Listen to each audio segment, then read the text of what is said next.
Ici un petit exercice pour exercer la commande déplacer.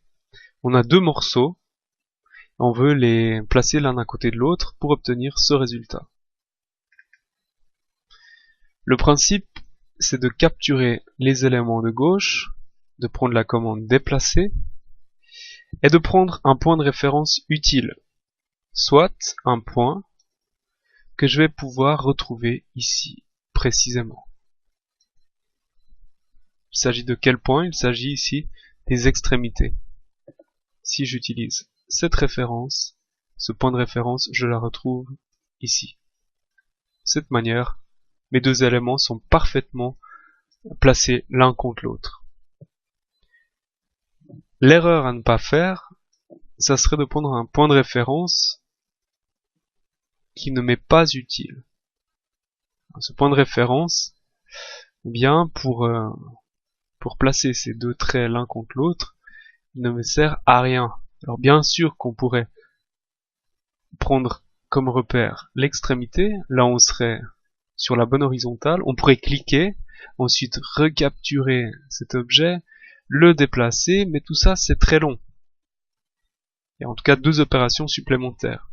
Alors, à chaque fois que vous déplacez ou que vous copiez un objet, prenez toujours un point de référence utile, soit un point de référence qu'on retrouve sur la zone définitive du déplacement. Là en l'occurrence l'extrémité.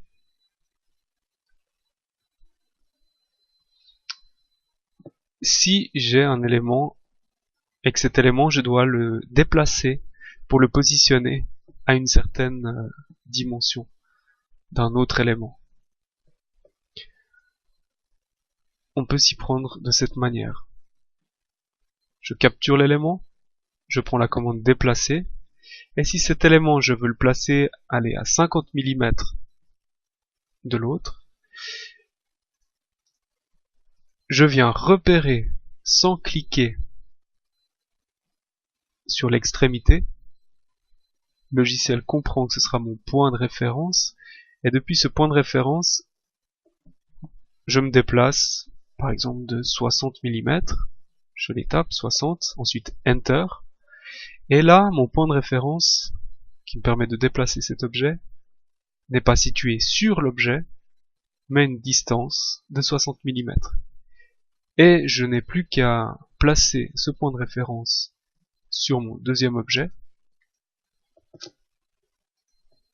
pour obtenir un résultat en accord avec ce que je voulais, c'est-à-dire un déplacement qui place mon deuxième objet à 60 du premier.